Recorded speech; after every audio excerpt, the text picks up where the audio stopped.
You might not expect a war to begin with a pencil and a stamp, but wars are often like that. Not the loud part, not the uniforms and speeches, the quiet part where a tired hand leans over cheap paper and makes a mark that looks small, neat, and almost polite. If your room is still, let it stay that way. Let your shoulders drop. Let the dark keep its distance. Imagine the soft click of a pencil on a desk that has seen too many forms, the dull thump of a stamp hitting a pad once, an outside rain tapping a tin roof as if it's trying to remember a rhythm. Somewhere in that rhythm, a list is being made. Before we go any farther, in a voice small enough not to wake the room, tell me, where are you listening from? And what time is it there? Now breathe with me. Inhale in 4. Exhale in 6 again. In 4, out 6. Like you're letting your body borrow a calmer schedule than the world outside. Because the story is heavy, but we don't have to carry it loudly. We're going to walk through it the way you walk through a corridor at night, slow, careful, and with attention to what is real. If nights like this keep you company, you can subscribe only if you feel like it. And if you leave a comment with where and what time you're listening from, maybe the rain on that tin roof will remember you there, tapping the same steady rhythm. Because tonight's story doesn't begin with a battlefield. It begins with a quiet office, a clipboard, and the kind of paperwork that moves first names, addresses, categories, and a box to tick before anyone admits what the ticking will become. You might not expect a war to begin with a pencil and a stamp, but wars are often like that. Not the loud part of war, not the part with uniforms and speeches, but the quiet part where a tired person leans over cheap paper and makes a mark that looks small, neat, and almost polite. If your room is still, let it stay that way. Imagine the soft click of a pencil on a desk that has seen too many forms, the dull thump of a stamp hitting a pad once, and outside, rain tapping a tin roof as if it is trying to remember a rhythm. Somewhere in that rhythm, a list is being made, and nobody is raising their voice to do it. In the early part of the Korean War and in the anxious days around it, there were many kinds of lists. Not the romantic kind you write in a notebook, like things I want to learn or places I will visit when the world stops being complicated. These were administrative lists, the kind that sit in folders, the kind that love categories. A list like this wants your name to sit inside a box the way a spoon sits inside a drawer, correctly placed, easy to find, not rolling around with the other objects where it might cause questions. These lists were made by people who, on some days, probably also worried about paper shortages and the correct placement of chairs and the mild embarrassment of ink smudges. Bureaucracy has a talent for looking ordinary, even when it is standing next to something unbearable. The most unsettling detail is how familiar it all feels. A desk, a ledger, a clipboard.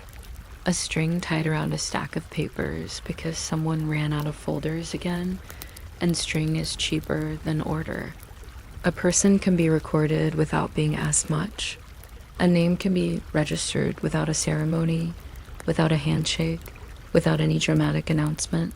Sometimes it is enough to live in the wrong neighborhood, or to have a cousin with a reputation, or to have said something in the wrong year and then forgotten you said it.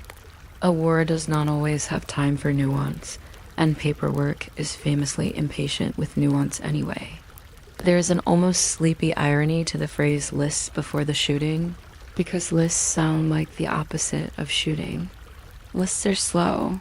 Lists are tidy. Lists require someone to sharpen a pencil. But in frightened times, slow and tidy things can become a kind of shortcut. Fear likes shortcuts.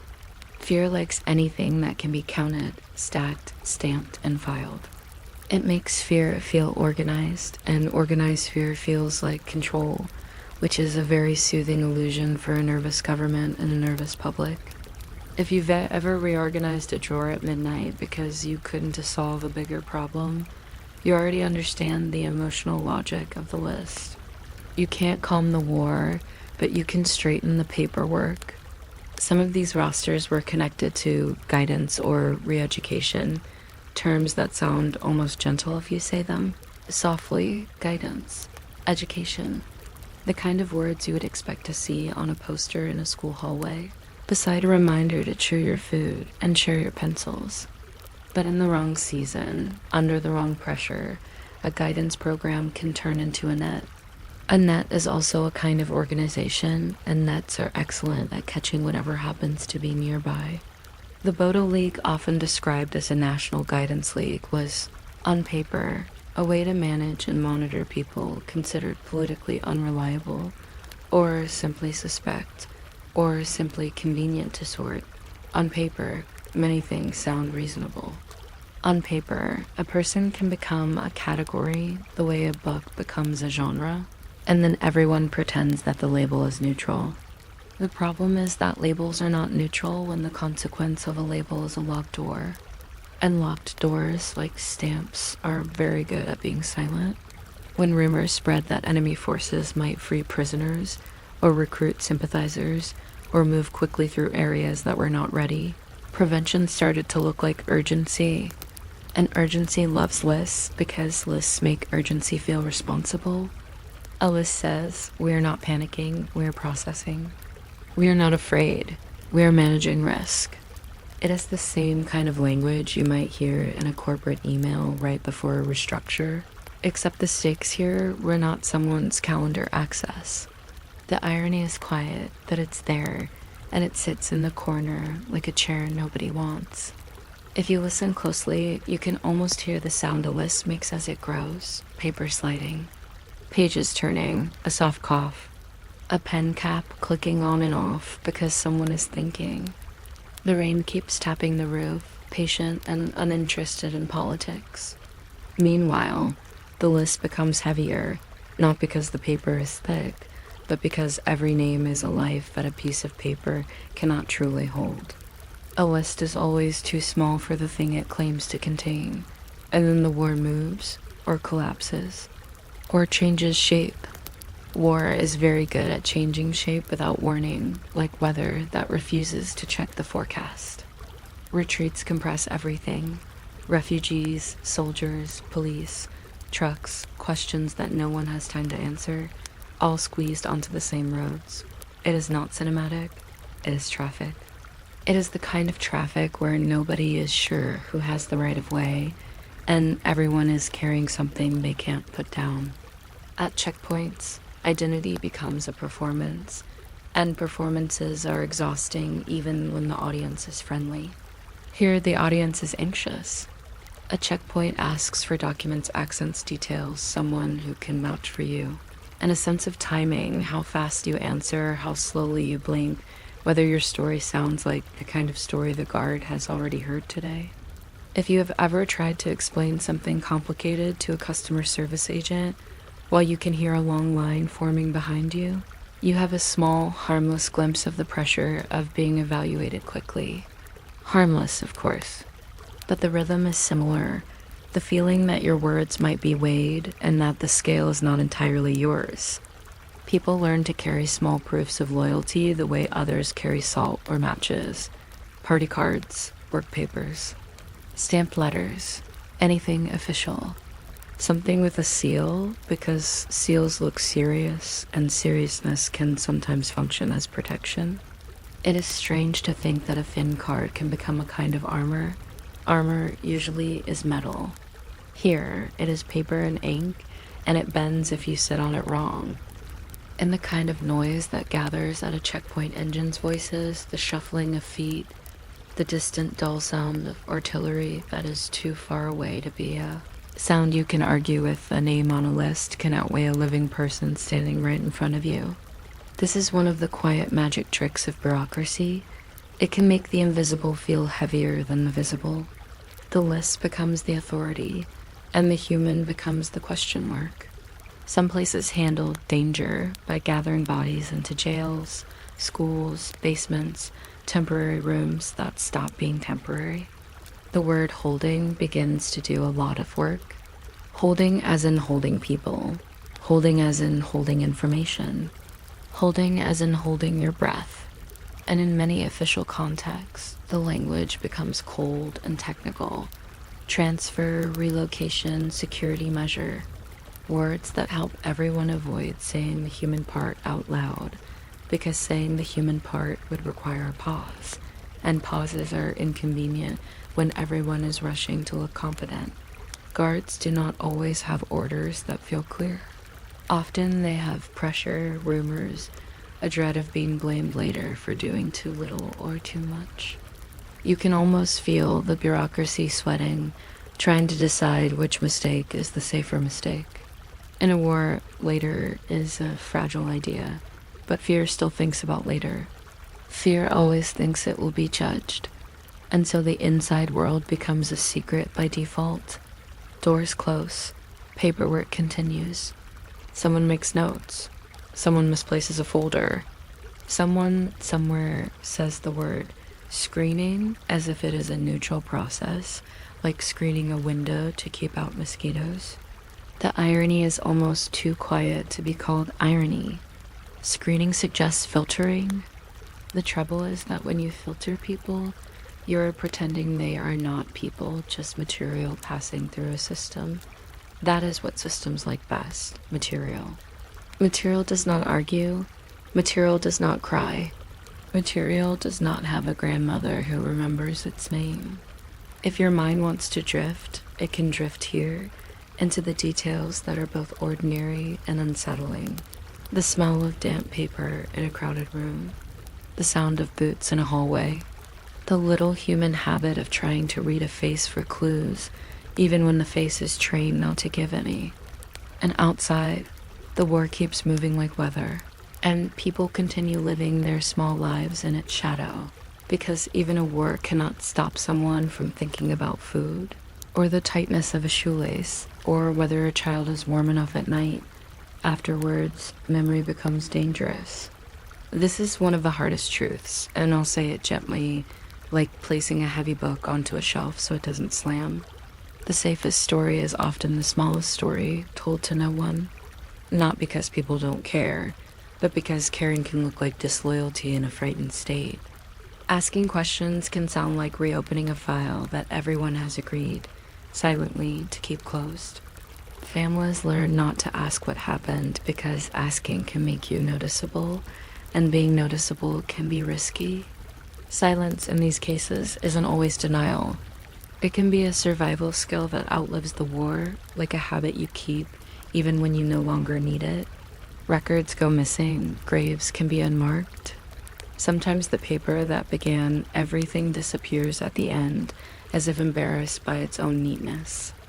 Sometimes people who know details are protecting themselves, or protecting someone else, or protecting the thin piece of their neighborhood. It is difficult to describe this without drama, but we can describe it the way a tired archivist would. Files incomplete, pages torn, dates inconsistent, handwriting unclear. History is often a messy desk, even when it tries to be a tidy archive. There's also the slow, quiet weight carried by survivors. Not just the survivors of violence, but the survivors of the knowledge that the world can become a list. To live after something like that is to live with an extra awareness that paperwork is not always harmless. A form can be a form, yes. A stamp can be a stamp. But sometimes those small things have shadows. Survivors sometimes carry silence the way other people carry a spare key-smole, hidden, practical, and always ready. It is not poetic. It is just how you get through days when certain words might open doors you cannot close again. Decades later, investigations begin. Truth commissions, inquiries, reports. The past returns in fragments, testimonies, sites, ledgers. One surviving page that looks like it has been handled too much, because it has. This is the strange part of historical work. Sometimes an entire human life is represented by a line of text that is barely legible. And historians, being the kind of people who can get emotionally attached to footnotes, will stare at that line for hours as if concentration could restore what the page cannot provide. Numbers are argued. Responsibility is contested. Every side has reasons to prefer blur over clarity.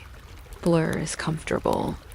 Blur lets you keep living without rearranging your understanding of yourself. Clarity is inconvenient. Clarity requires you to admit methods, name victims, trace how security became permission. It is possible to spend years debating whether a term on a forum meant one thing or another, and in a way, that debate is also part of a story. The paperwork keeps trying to be the main character, as paperwork often does. Still, even partial truth changes the air. Names spoken aloud, even quietly, can shift something. A record found can feel like a small light in a room that has been dim for too long. Not a spotlight, nothing dramatic. More like the gentle glow of a desk lamp, the kind that makes you feel less alone while you read. And the most unsettling realization for many is that the system wasn't chaotic everywhere. Sometimes it was grimly organized, sometimes it had forms, sometimes it had procedures. Sometimes it had a stamp that hit once, like a heartbeat that is trying to sound official. Now, because this is meant to be a bedtime episode, we are going to hold the story carefully, like holding a cup of tea when you're already sleepy. Not too hot. Not something that wakes you up. Just enough warmth to acknowledge that it is there. If you want to hold it gently, you can focus on the object that keeps returning, the list. What a list really is, in its simplest form, is a way to remove texture from the world. A list takes a person and turns them into a line item. It removes context, nuance, mercy, the right to be complicated. It says, here is the manageable version of you. Here's the version of you that fits on paper. In wartime, speed can feel like competence. People celebrate efficiency because efficiency looks like control. The list helps people pretend the situation is governable. It is the same mental trick as making a schedule during a crisis. At 9 o'clock, we will be calm. At 9:30, we will solve the problem. The schedule is comforting even when it is unrealistic. A list is comforting even when it is cruel. And because the list is quiet, it can hide inside ordinary life. It can sit beside other lists. Grocery items, school attendance, train timetables. That's one of its powers. It can disguise itself as normal. There's a very dry, almost sleepy kind of irony in how much faith humans place in paper. We look at a stamped document and our brains relax, as if the stamp is a promise that the universe is organized. Sometimes a stamp is just a stamp. Sometimes it is a signal that someone had authority or borrowed authority long enough to make ink official. You could almost make a small modern analogy here. A spreadsheet can feel like truth simply because it has columns. And yet we all know someone who can make a spreadsheet say anything. History, unfortunately, has met those people too.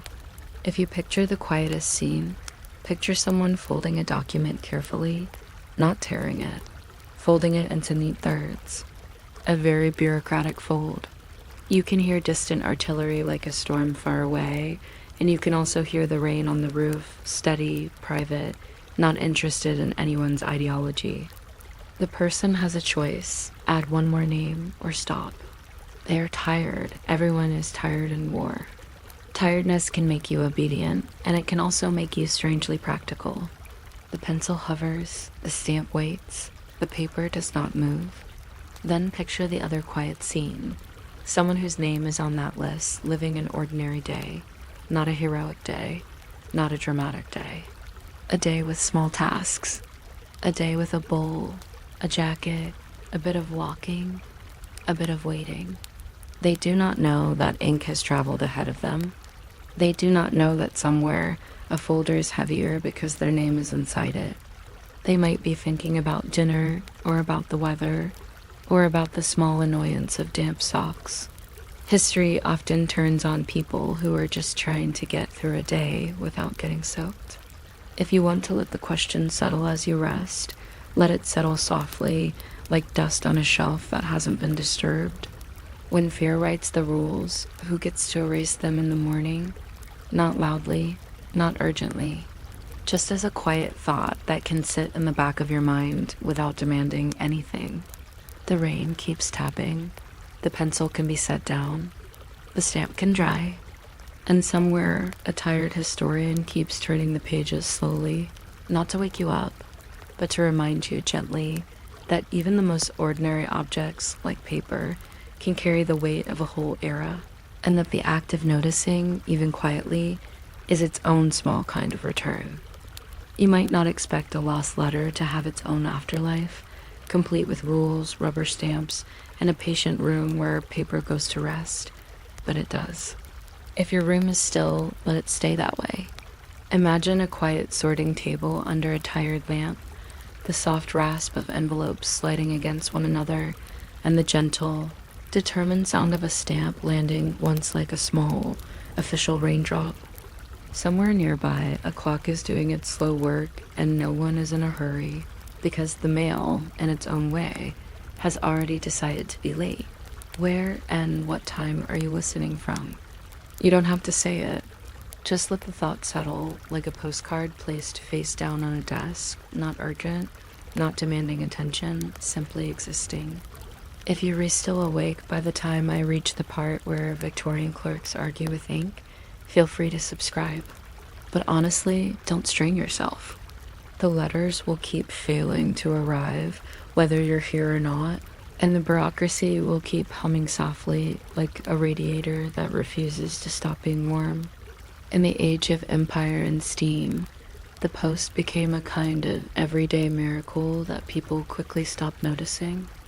A letter could travel farther than most people ever would, which is a very romantic idea until you remember that it also had to survive rain, soot, human handwriting, and the occasional enthusiastic dog. Most letters arrived. That's the part people liked. The boring magic of delivered is comforting. But some letters didn't arrive, and those were the ones that created a quiet side world, the dead letter office, a place that existed precisely because the postal system was good enough to notice its own failures. A dead letter is not dramatic. It's not a letter that bursts into flames or collapses into tragic poetry. It's simply a letter that cannot be delivered or returned. The address is incomplete or smudged or charmingly optimistic in the way only a human can be. To my brother, somewhere near the river. To Mrs. H, a tall one.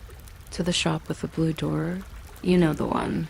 And the postal clerks, people who were, by nature and job description, forced to worship specificity, had to deal with this vague, affectionate nonsense. You can picture the scene gently, a quiet office. A clipboard that has seen too many days. A clerk with careful fingers turning an envelope under the light as if it might reveal its secrets from a better angle. There is something almost tender about the attention. Not emotional tenderness, not the kind that makes speeches, but the practical tenderness of someone trying to do a job correctly. The clerk looks for clues the way you look for your phone when you resure it S in your hand. Is there a postmark? A partial street name? A town that was spelled 3 different ways depending on who was holding the pen. In a well-run post, everything wants to be a category. Letters want to be sorted. Sorted wants to become filed. Filed wants to become forgotten. But a dead letter refuses this peaceful destiny because it still might matter to someone. Somewhere, and that someone somewhere is exactly the sort of phrase that makes administrators sigh. The whole system is built to move things forward, and dead letters are small stubborn stones in the river, not large enough to stop the current, just enough to make a quiet ripple and require policy. And of course there were policies. There always are. Not because humans love rules, exactly, but because humans love the feeling that a complicated problem can be turned into a simple procedure. If you can't deliver it, try again. If you can't return it, attempt to find the sender. If the sender is unknown, send it onward to the place where unknown things go. This is how the dead letter office becomes not just a room, but an idea, a final address for mail that has run out of clear directions. The dead letter office, despite its slightly gothic name, was not a haunted chamber full of moaning envelopes. It was mostly paper and patience. It was a bureaucracy's way of saying softly, "We notice you." The strangest detail, if you think about it long enough, is that someone cared enough to build an entire process for mail that didn't work. In modern terms, it is like creating a whole department for passwords. You be forgotten, except instead of resetting your account, they re-staring at a smudged address and trying to guess whether Birmingham was meant to be Birmingham, or perhaps just a cry for help from a pen that gave up near the end. Eventually, the dead letters would arrive in bulk, like tired travelers, and the office would do what it did best: attempt order without expecting perfection. There might be ledgers. There might be bundles tied with string. There might be an internal language of abbreviations that made perfect sense to the people who invented it, and almost no sense to anyone else, which is one of the most consistent features of history. The forms and the stamps were not dramatic. They were the slow heartbeat of a system that needed to keep sounding calm. And then comes the next gentle complication. Some dead letters had to be opened, not because anyone was curious in an exciting way, but because a letter could contain the information needed to send it back. The outside might say, "To John," with a hopeful flourish, but the inside might include a return address, a business name, a signature, a hint of location. So the dead letter office developed another kind of ritual, the careful opening of someone else's envelope, done under rules that tried very hard to pretend that curiosity was not involved. This is where the room becomes oddly intimate and oddly dull at the same time. Imagine a desk. Imagine a small knife or letter opener, not used aggressively, just slid beneath the flap with the precision of someone peeling an orange without tearing the segments. Imagine wax seals sometimes. Paper that smells faintly of smoke or perfume or nothing at all. The clerk is not reading for romance. The clerk is reading for logistics. A sentence might be tender, but the clerk's eyes are scanning for the practical bits. The same way you scan a long message for the one piece of information you actually need, like what time and where. The rules naturally tried to keep everything respectful. In many systems, the opening of dead letters was limited, witnessed, recorded, done in a manner that suggested morality could be filed neatly alongside the paperwork, which is a very human hope. "We will open this, but only a little," the procedure seems to say. "We will look, but only for addresses." It's a bit like peeking into a fridge at night and promising yourself you were only checking what is available, not eating anything. The promise is half true, and the world continues anyway. And the contents, of course, were sometimes wonderfully ordinary. A bill, a receipt, a notice, a complaint. History is full of complaints, and they are often more consistent than poetry. But sometimes the contents were odd in the quiet way that real life is odd. A lock of hair tucked into paper, a pressed flower flattened into a thin, sleepy memory, a tiny photograph, a recipe, a child's drawing, a business card, a list of items someone needed and never got. Occasionally, there were coins taped to a page, because people have always been inventive about sending money in ways that made accountants nervous. There were also letters that carried nothing but emotion, apologies, confessions, arguments, longing, and those were the ones most resistant to being processed. You can return a letter. You can redirect a letter. But you cannot easily redirect the feeling inside it. The dead letter office, in its calm way, had to deal with this mismatch, the machinery of delivery meeting the softness of human intention. The office was built for addresses, and humans are famously bad at being just an address. Sometimes, despite all effort, nobody could be found. The sender was unknown. The recipient was unclear. The ink was too smudged, or the town name no longer existed, or the person had moved, died, changed their name, changed their life. This is when the postal system does its most quietly philosophical thing. It admits defeat without saying the word defeat. It simply moves the letter into another category. Not deliverable, not returnable.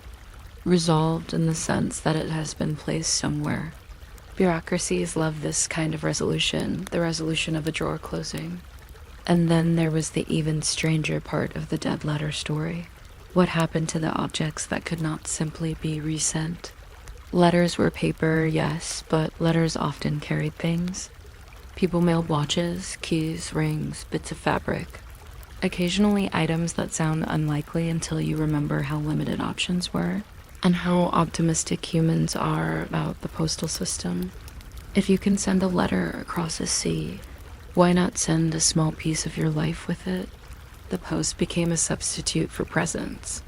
It was a way to say, here, hold this, when you couldn't hold someone yourself. The dead letter office didn't teach us sit with these objects forever like a museum of mild regrets. Systems prefer endpoints, so policies evolved. Valuable enclosures might be recorded, claimed, returned if possible. Unclaimed items might be sold at auction. This is one of those historical facts that feels both dull and slightly absurd. Someone could bid on an unclaimed pocket watch that once belonged to a story they would never know. Imagine the auctioneer's voice, not excited, just professional, calling out lots while the audience thinks about bargains. Somewhere in the background, a clerk is probably thinking about inventory numbers. There's a dry humor hiding here if you squint gently. A love letter might fail to arrive, but the silver locket inside it might eventually be purchased by a stranger who simply liked the shine. That is not a plot twist. That is just the way objects move when stories don't. Objects are incredibly practical like that. They refuse to stay loyal to meaning. They drift into new hands, new drawers, new lives, and often they do it without ceremony. Meanwhile, the dead letter office itself became a kind of quiet machine for handling human error. And that is another soothing thing to think about. History, isn't always driven by grand decisions. Sometimes it's driven by someone writing too quickly, or someone forgetting a number, or someone assuming that everyone knows what I mean. A missing street name can create an entire chain of administrative motion. A smudge of ink can cause a letter to travel farther than intended, like a person who takes one wrong turn and accidentally discovers a new neighborhood. The clerks, too, lived inside this rhythm. Their work was repetitive, careful, often underappreciated, and in that sense it was very modern. You could almost picture one of them late in the day, realizing they spent hours handling other people as intentions without ever seeing the faces attached to them. There is something strangely calming about that idea, a life spent in quiet service to small tasks, not glamorous, not thrilling, but steady, a kind of human metronome. And because this is bedtime history, we can linger on the trivial details that make it feel real. The smell of damp paper, the sound of envelopes being stacked, the feeling of sealing wax that has gone brittle, the way old paper sometimes crackles when you unfold it, as if it is waking up reluctantly, the simple fact that every letter is a physical object with weight, and that weight adds up.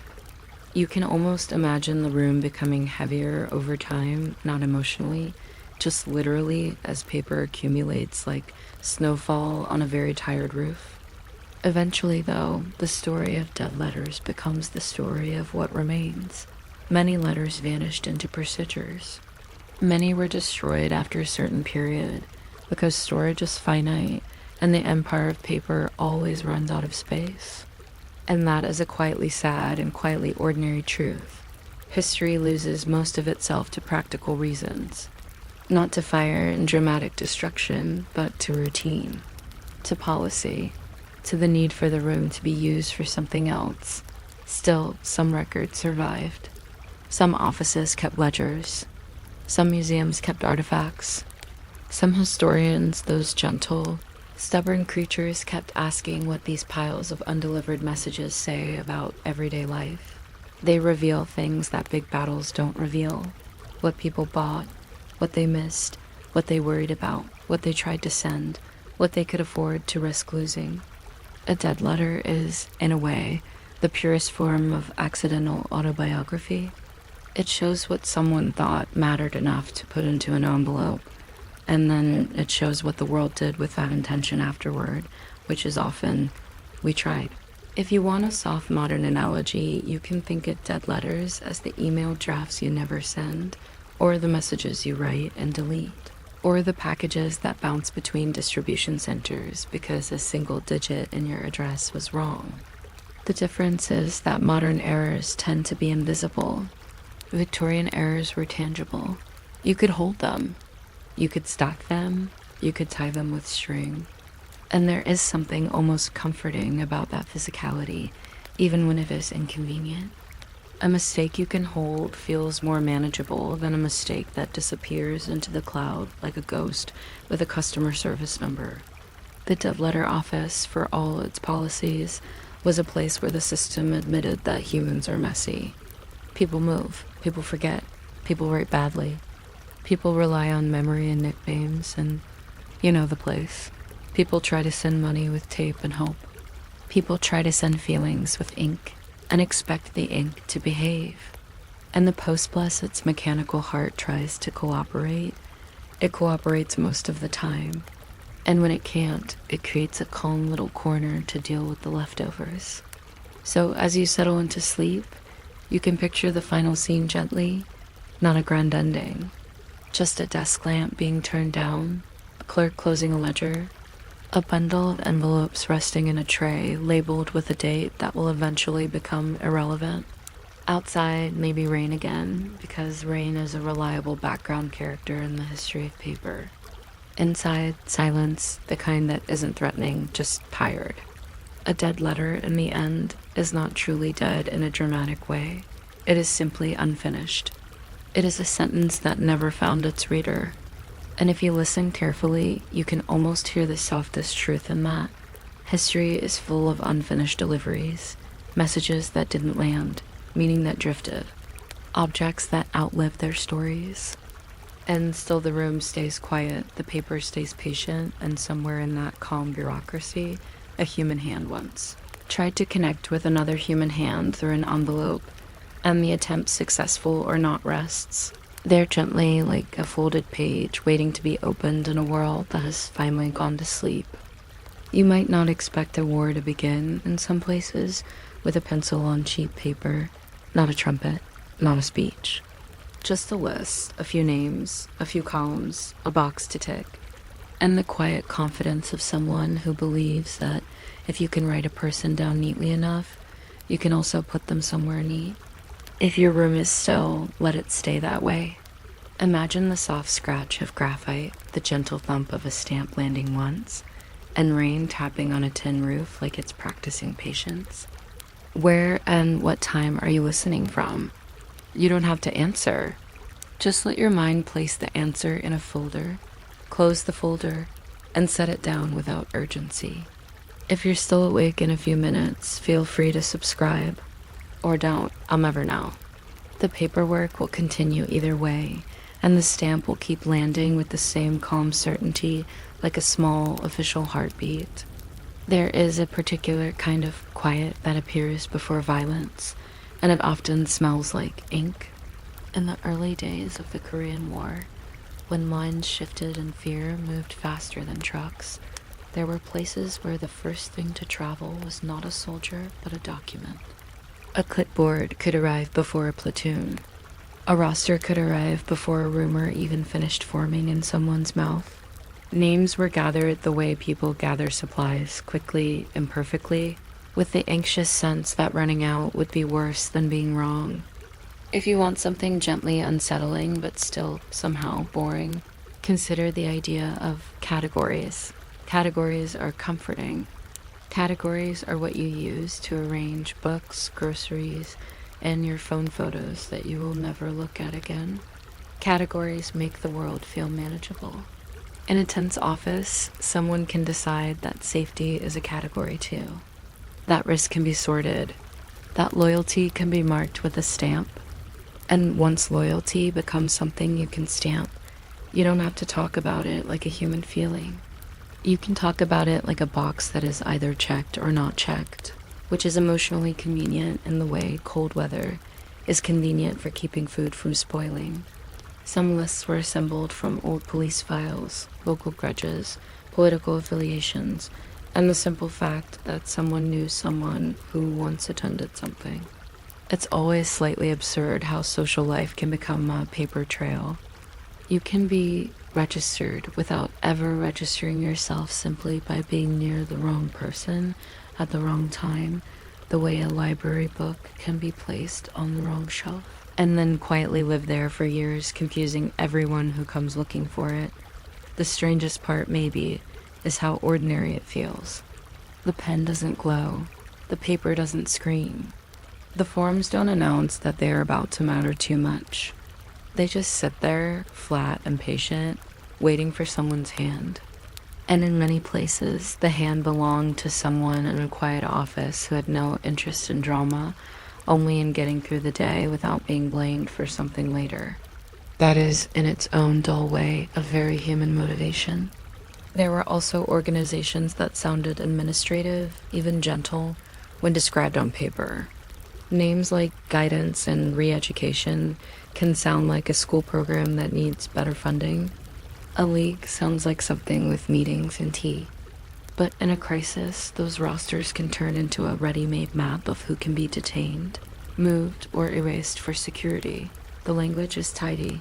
That's part of its power. Transfer, screening, relocation. Words that behave like blankets covering what's underneath, just enough that you can keep your voice steady. Urgency loves lists because lists make fear feel organized. A list is a way of saying we're doing something, even if the something is confused, even if the list is wrong, even if the list was built in a hurry and then treated like a sacred object. Paper has this strange privilege. Once it exists, people start obeying it.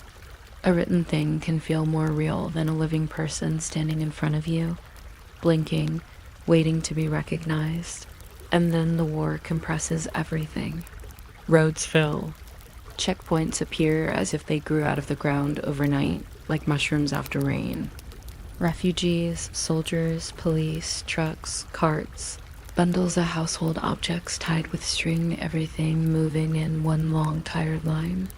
The air is full of dust and damp clothing and questions that nobody has time to answer properly.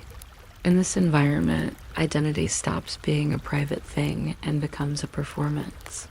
Accent documents who vouches for you, how you answer a simple question, how quickly you answer it, how calmly you pretend you have always belonged to the category you were claiming. At a checkpoint, you learn quickly that proof is not a philosophical concept. It's a piece of paper, it's a stamp. It's a small card that says you are something the authorities can tolerate today.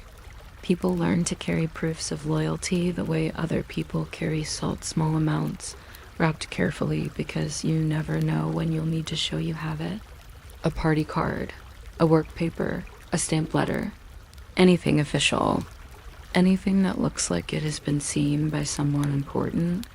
It's oddly modern in a quiet way. We still do this, just with different documents and slightly better printing. And in that kind of noise, boots, rain, engines, the soft rustle of paper, something else happens. The list becomes louder than the person. A name on a page can outweigh a breathing body. The list doesn't have to explain itself. It doesn't have to look you in the eye. It doesn't have to hesitate. It just exists, and existence is persuasive. In some places, the danger was handled by gathering bodies into jails, schools, basements, temporary rooms that stopped being temporary, the way a quick errand stops being quick once you've accidentally committed to it. The inside world became a waiting room, not in the polite sense with magazines, but in the dull sense of time stretching into a long, featureless hallway. Guards didn't always have orders that felt clear. They had pressure, rumors, and the dread of being blamed later. And blame is a powerful fuel. It can make people do things quickly. It can make them cling to procedure like a life raft, even when the procedure is simply do what the paper says. The language inside these places often became technical. That's another sleepy detail worth holding gently. When humans are afraid, they often change their words first. The human part becomes hard to say out loud, so the words get colder. Processing, security measure, preventive detention, transfer. If you can keep the language clean, you can keep your hands feeling clean, at least for a moment, and a moment is sometimes all a person is trying to buy. Outside, the world keeps moving. Markets open, close, open again. Someone cooks rice, someone repairs a roof. Rain continues to tap on metal. Inside, the doors close, and the inside becomes a secret by default. Not necessarily because everyone planned it that way, but because secrecy is what happens when you put people behind a door and stop asking questions. Silence is not always a grand conspiracy. Sometimes it's just the easiest setting on a crowded, exhausted day. Afterward, memory becomes dangerous in a very practical way. The safest story is often the smallest story, told to no one, because asking questions can sound like disloyalty or like reopening a file that never truly closed. Families learn not to ask what happened, not because they don't care, but because caring out loud can be treated as a kind of troublemaking. And troublemaking in a system that still has lists is not a hobby you want. Graves can be unmarked, records can go missing, pages can be lost, which is a polite word for something that sometimes happens intentionally and sometimes happens because humans are very good at losing paper when paper is inconvenient. People who know details may also be protecting themselves. Silence isn't always denial. It can be a survival skill that outlives the war, like a habit your body keeps even when the danger has technically moved on. It is also worth noticing how a bureaucracy can stay in the room long after the gunfire is left. A list has a long shadow. It can shape who gets hired, who gets watched, who gets whispered about, who avoids eye contact in certain offices. It can become a ghost that doesn't float, it just sits in a filing cabinet, quietly influencing people's posture. Decades later, investigations begin. The past returns in fragments, which is how the past usually returns. Testimonies, cites, ledgers, a surviving page that smells faintly of damp storage. Truth commissions, committees, hearings rooms where people try to make language do the work it avoided earlier. Numbers are argued, responsibility is contested. Every side has reasons to prefer blur over clarity because blur is comfortable. Blur lets everyone keep walking without stepping on anything sharp. Still, even partial truth changes the air. Naming victims does something simple and enormous. It turns lines on a page back into people, at least in speech. Admitting methods does something equally plain. It stops pretending that security was just a word. Tracing how security became permission is the slow, unglamorous work of history, the kind of work that feels like filing paperwork in reverse. You open a drawer, you take something out, you look at it in the light, you say quietly, "This is here." And perhaps the most unsettling detail, because it is so boring, is that the system wasn't chaotic everywhere.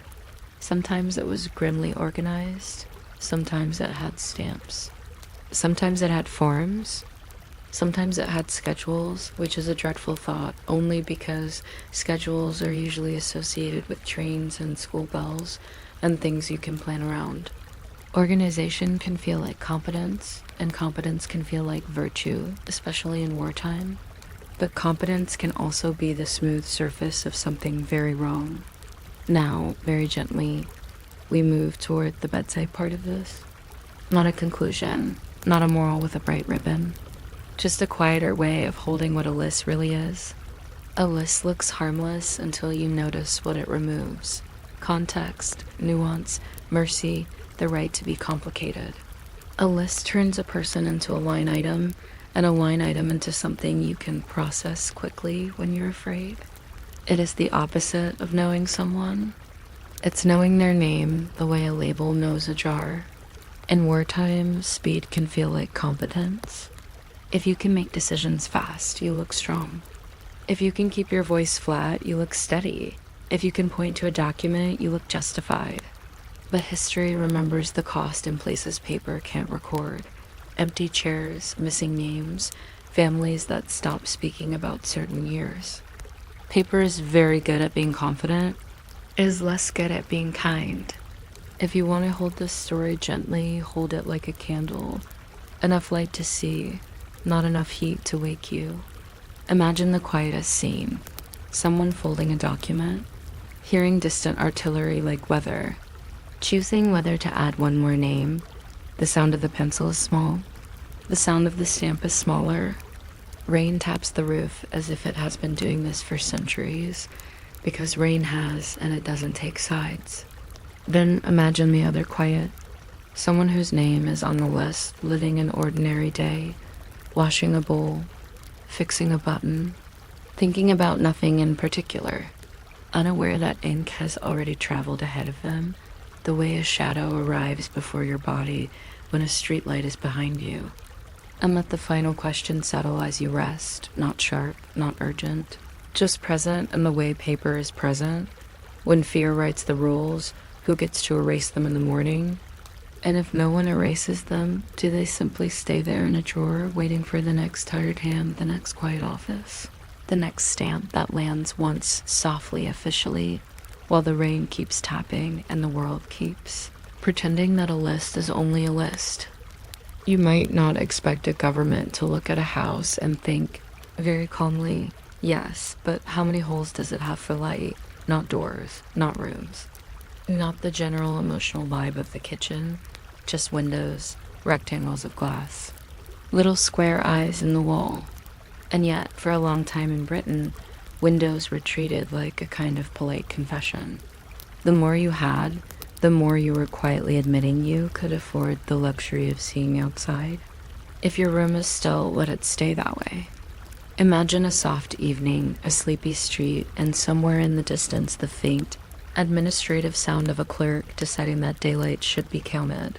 Where and what time are you listening from? You don't have to answer out loud. Just let the idea settle like dust in a sunbeam, while we talk about the oddest little beam of all, taxable light. If you are still awake by the time I reach the part where someone argues with the tax assessor about whether a small attic window is really a window, feel free to subscribe. Or don't. The bricks will go on either way, and the paperwork will keep breathing its slow, papery breaths. The window tax began in the late 1600s, and like many ideas that last a surprisingly long time, it had that neat, tempting logic that makes officials sit up straighter. You cannot easily hide a window. A window is not like income, which can wander away into creative accounting. A window is stuck to your house. It stares out. It refuses to be subtle.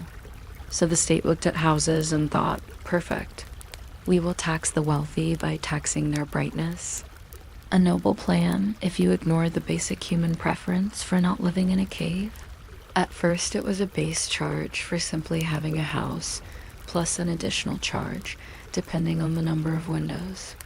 This is the sort of system that feels reasonable for about 5 minutes, and then you remember that real life is full of awkward edge cases. What about a shop with large display windows? What about a house split into multiple dwellings? What about a building with windows that were bricked up last year, but still sort of window-shaped? The tax code, like a tired person trying to organize a messy room, kept inventing new piles and calling them solutions. And because this is history, there were assessors. People whose job was to count your light. Imagine the quiet intimacy of that. A stranger standing in the street or walking up your path, looking at your facade with the concentration of someone checking a grocery list. 1, 2, 3. Perhaps that small pane counts. Perhaps that one is blocked by a curtain but still exists. Perhaps the servant's room window is clearly a window, unless you are willing to argue that it is actually just a decorative suggestion. There is something gently absurd about it. Your home becoming a math problem, your comfort becoming a column, your relationship with sunlight becoming an invoice. It's almost modern in a soft way. We still live under systems where the shape of your life is translated into numbers, just usually with fewer bricks and more passwords. People did what people always do when confronted with a rule that touches their daily habits. They adjusted their habits. Not dramatically, not heroically, quietly, with practical annoyance. If the government wanted to charge you per window, then the simplest rebellion was to stop having so many windows.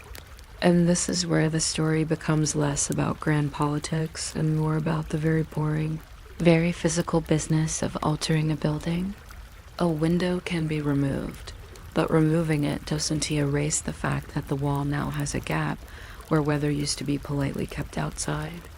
So people bricked them up, they filled in the frames, they patched the holes. Entire neighborhoods began to grow these strange, half-healed faces rows of houses with the ghost outlines of windows. Like someone had drawn rectangles and then regretted it. You can imagine the sound of it, if you like. The small clink of bricks, the slow scrape of mortar, the casual conversation of someone working without urgency, because there is no emergency here, only the steady pressure of a tax bill. It's a kind of domestic bureaucracy, compliance made of clay and lime. Inside, life adapted. Rooms that once had pleasant daylight became dimmer. A kitchen might need the door open more often. A stairwell might become a twilight corridor. People learned where the light still fell and where it no longer bothered. And it's oddly calming to remember that humans can normalize almost anything. Give a person a week in a darker room, and they will start placing their chair exactly where the remaining brightness lands, like a cat with responsibilities. There were architectural consequences too, the kind that sound dull until you picture them. Developers and homeowners became strategic. They designed houses with fewer windows, or with windows positioned in ways that were less obvious, or later, as the rules changed, with windows that met the letter of whatever exemption had been invented. When you tax a physical feature, you don't just raise revenue, you shape the physical world. You make cities look slightly different. You create a landscape where money and light negotiate silently through bricks. And of course, there were the awkward little debates. What counts as a window? Is a small pane in a door a window? What about a skylight? What about a window that is permanently blocked from inside because you placed a wardrobe in front of it and you recommitted to pretending it isn't there? You can almost hear the tired sigh of an assessor who did not wake up dreaming of philosophical arguments about glass.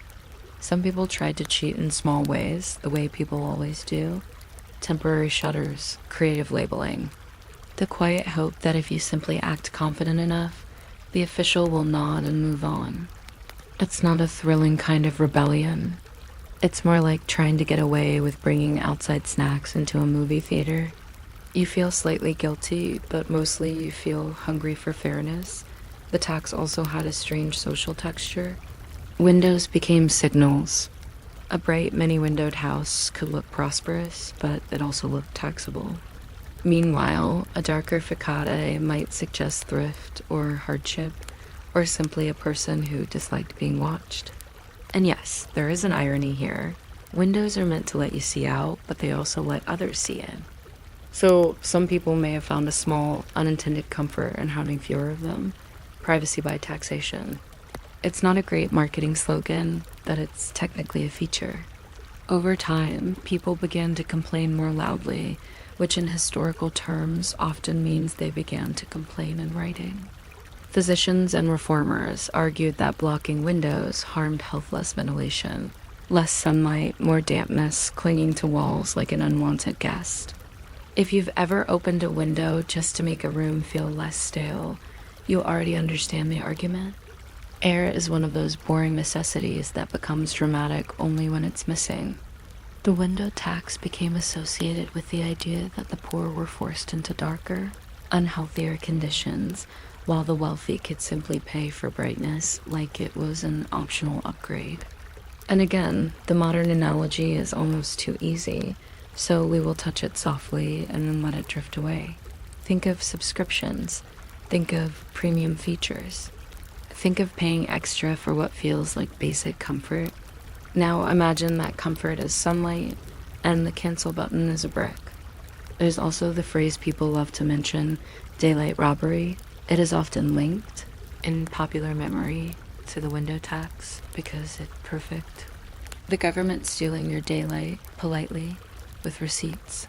Historians can debate the exact origin of the phrase, which is the sort of debate that happens in very quiet rooms with very thick books. But whether or not the phrase was born here, the emotional truth of it fits. You can feel the petty injustice of paying to let the sun visit your floorboards. By the 1800s, criticism had grown, and the tax had become increasingly unpopular. But unpopular things can linger for a long time if they are useful to someone with a budget. The tax was also adjusted over the years, altered like a recipe that never quite tastes right but keeps being served anyway. Thresholds changed. Rates shifted. Exemptions appeared. At some point, you can imagine everyone involved was tired. The homeowners, the assessors, the lawmakers, even the windows themselves, which had done nothing wrong except exist too enthusiastically. Finally, in the mid-19th century, the window tax was repealed. And you might think this would lead to an immediate celebration of opening up every bricked window and letting light pour in like a triumphant orchestra. But life is rarely that cinematic. Bricks don't remove themselves. Renovations cost money. Some houses had changed so much internally that reopening windows wasn't simple. Sometimes the ghost window remained a ghost because the wall had become used to being whole. So the legacy lingered in the architecture. Even now, in some old buildings, you can see those filled in rectangles, evidence of an era when daylight was a line item. They look like quiet scars, or like someone tried to edit a face by erasing their eyes.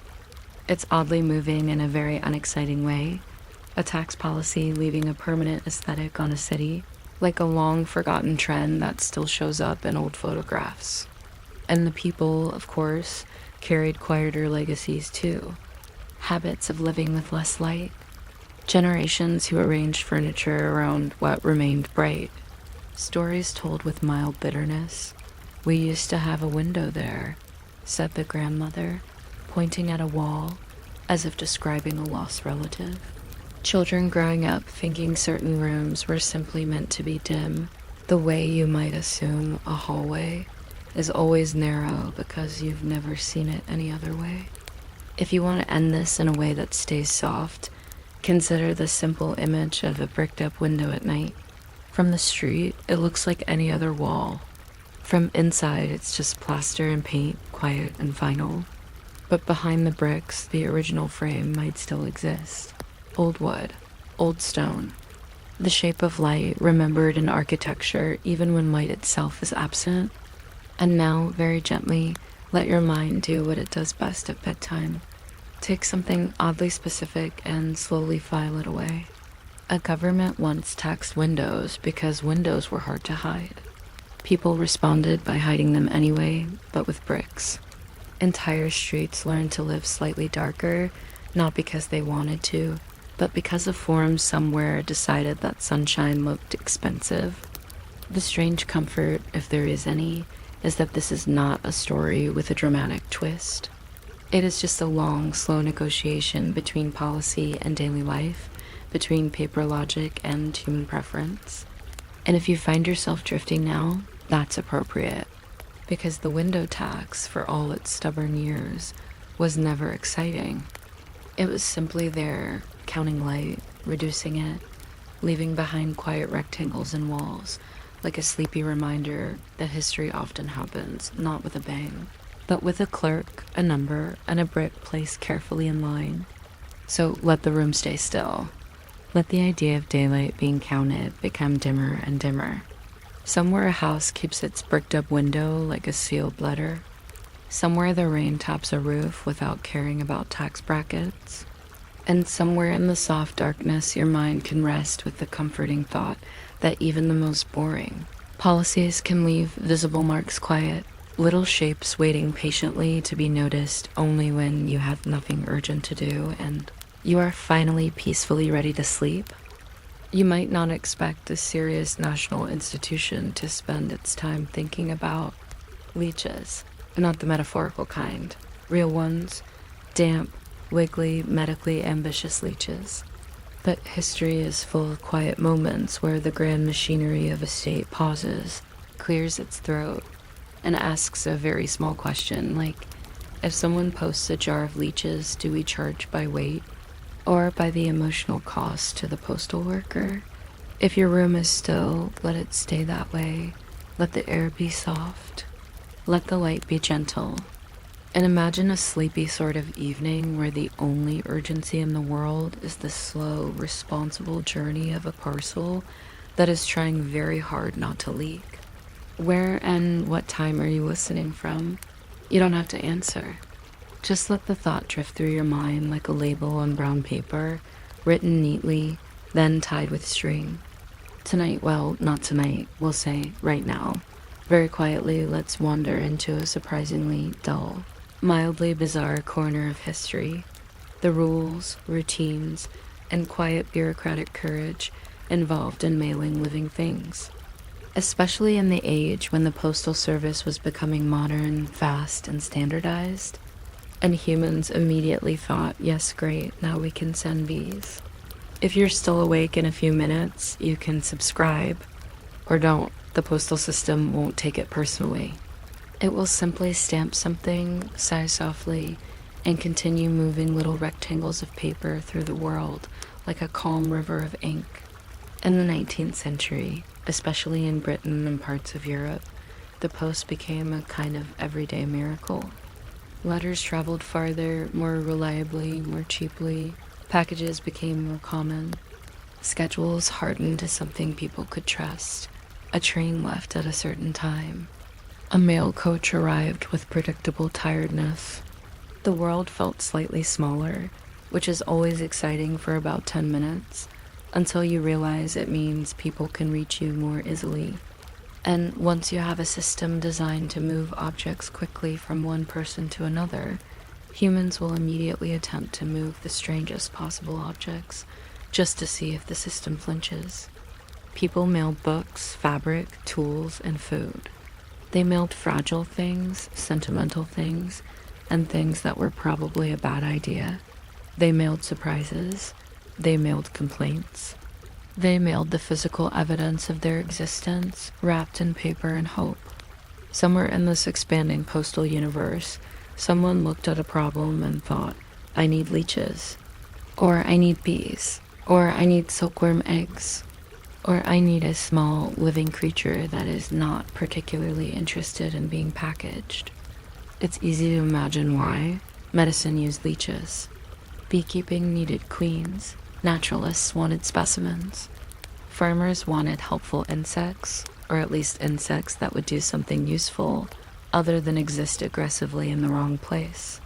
And in a time before overnight shipping labels and insulated boxes that looked like they were designed for space travel, people still had the same impulse we have now. If I can order something from far away, I will. The only difference is that their order something sometimes involved a jar that quietly, politely wriggled. This is where the calm, boring drama of regulation begins, because a postal service does not only deliver, it also categorizes. It decides what counts as a letter, what counts as a parcel, what counts as please, absolutely not. It sets prices. It sets limits. It invents rules that sound simple until real life steps on them with muddy boots. In Britain, the post office had long been strict about what could travel as a letter, especially once cheap postage made it tempting to send heavier items disguised as correspondence. There were rules about thickness, weight, and what counted as written communication. People, being people, tried to cheat the system by mailing objects with a few words scribbled on them and calling it a letter. The post office, being the post office, responded with a dignified kind of suspicion. Now add living creatures into that suspicion, and you get a particularly sleepy form of comedy. Is a box of bees a parcel? Probably. Is it safe? That depends on how committed the bees are to their own freedom. Is it allowed? Sometimes yes, sometimes no. Sometimes yes, if properly packed, which is a phrase that contains an entire universe of anxious interpretation. Properly packed is one of the most soothingly vague phrases in administrative history. It sounds like comfort, it sounds like someone cares. But it mostly means, if this goes wrong, we will blame you. Imagine for a moment the packaging. A small wooden cage for a queen bee with attendants. Ventilation holes because bees are not fans of airtight bureaucracy. A little bit of sugar paste because even historical insects deserve snacks. Then the cage placed inside a larger container, padded, labeled, and handed to a person whose job description probably did not include bee management. The parcel is then put on a cart, then on a train, then in a sorting room where someone reads the address and tries not to think too much about the faint, determined buzzing. There's something very gentle about the image, the modern world being built not only out of steel and steam, but out of small living cargo being moved carefully through it. It's like progress, but with wings. Of course, not all living mail was as charming as bees. Some of it was moist. Leeches, for example, needed water and cool conditions, and they were often shipped in containers designed to keep them alive and ideally contained.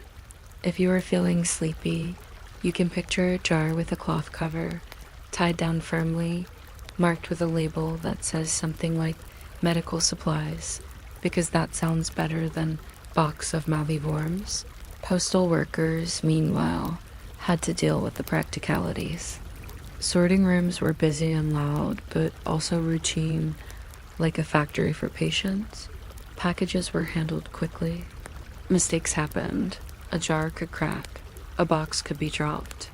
A label could become unreadable. And for a system that depended on predictable movement, living cargo was a small rebellion. It changed. It reacted. It had opinions. So rules multiplied. They always do. You can almost feel the paperwork breeding in the background like rabbits, except slower and with more stamps. Some postal systems created special categories for live animals, often limited to small, harmless ones. Some allowed certain shipments for scientific or agricultural reasons. Some banned them outright unless carried by special arrangement. And even when rules allowed it, local postmasters might have their own practical interpretations, especially if they had once experienced a parcel that hissed. This is where the truly boring heart of the story lives. Not in the creatures themselves, but in the way the system tried to keep the world tidy. The post wanted everything to be standardized. A letter should feel like a letter. A parcel should be wrapped like a parcel. A route should take a predictable time. But living things refuse to be standardized in the most irritating ways. They need air, they need water, they need temperature. They sometimes inconveniently die, which is not great for the sender, the receiver, or the general mood of the sorting office.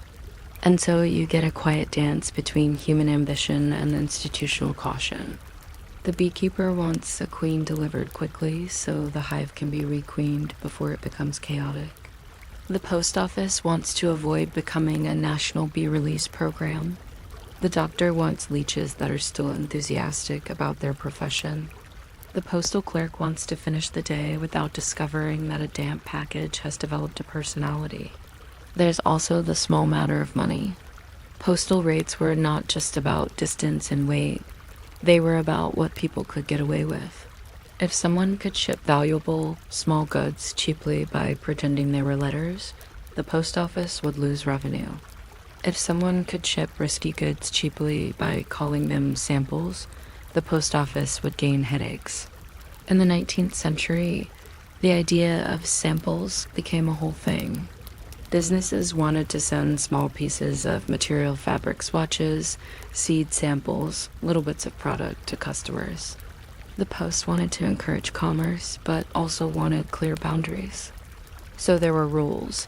Samples could not contain personal messages or only very limited writing. They had to be open to inspection. They had to be packaged in specific ways. These rules sound boring, and they are, which is why they are perfect for sleep. Now imagine someone trying to send silkworm eggs as samples. Tiny, quiet, not obviously alive in a dramatic way. Just a small packet that, if treated correctly, becomes a future of caterpillars with a job.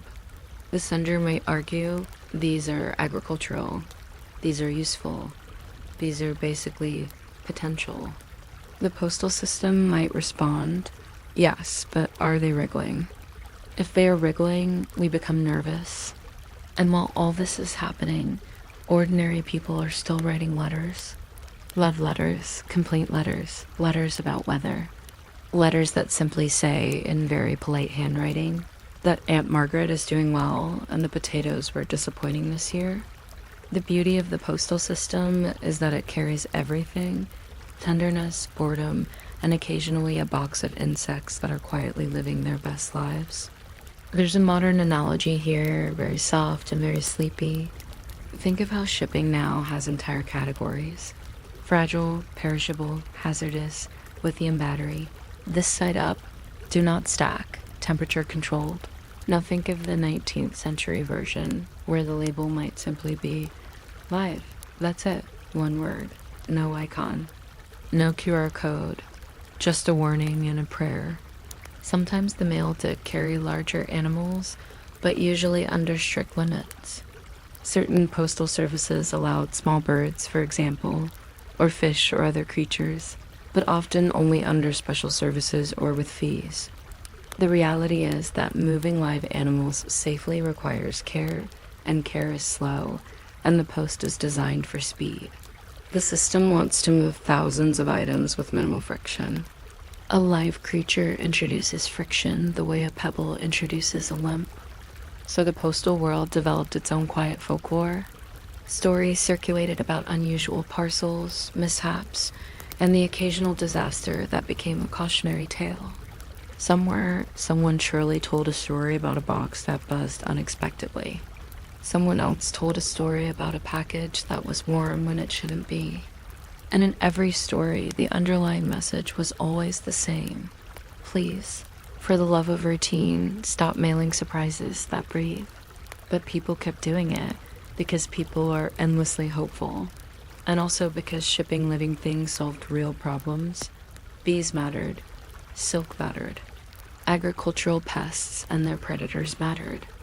Even leeches mattered in the long, strange era when medicine believed strongly in draining things, both physically and emotionally.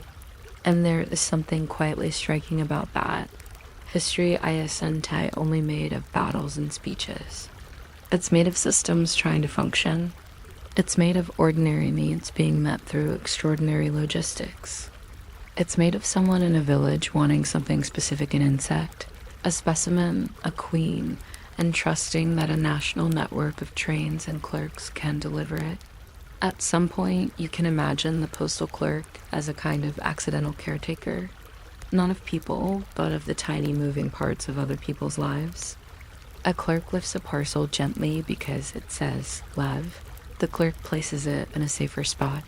The clerk doesn't know if it contains bees or silkworm eggs or something else entirely. The clerk simply follows the rule and acts for a moment with care. If you let your mind drift for a second, you can picture the sorting room: paper, string, stamps, ink. The repetitive motion of hands, the quiet clack of wooden counters, a clock ticking, a rain sound outside, perhaps.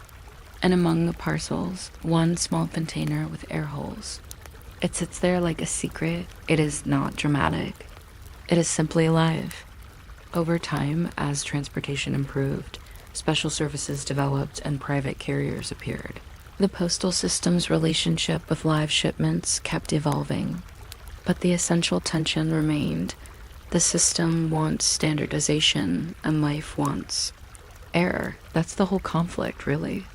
Paper wants to be flat. Life wants to move. So if you're listening right now in your own still room, you can let this whole subject become a soft blur of details. Windowless rooms of clerks counting coins and counting ounces. Train stations smelling of wet stone.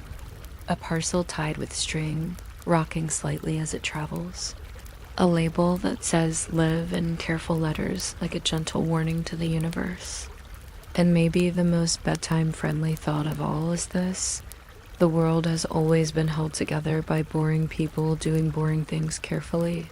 The mail moved because someone sorted it. The rules existed because someone wrote them. The little creatures arrived because someone bothered to pack them properly, and someone else bothered to carry them properly. So let the story settle. Let the buzzing fade into distance. Let the image of a jar perfectly sealed, perfectly labeled, perfectly unexciting become just another quiet object in the museum of your mind. And if you feel yourself drifting, that's fine. The postal system would approve. It loves a smooth delivery. It loves a gentle arrival. It loves, above all, a world where everything stays inside its proper envelope and nothing unexpected decides to fly out into the night. You might not expect a revolution to come for your clock. Not your job, not your taxes, not your haircut, but your clock. And yet, at one point in history, a perfectly ordinary person could look up at a face with numbers arranged in a way that felt just slightly wrong and realize the new government had opinions about how long an hour should feel. If your room is quiet, keep it that way. Let the air stay soft. Let the day loosen its grip. And if you like, imagine a small, steady ticking sound somewhere far away, like a polite insect tapping on a wooden table. Where and what time are you listening from? You don't have to answer.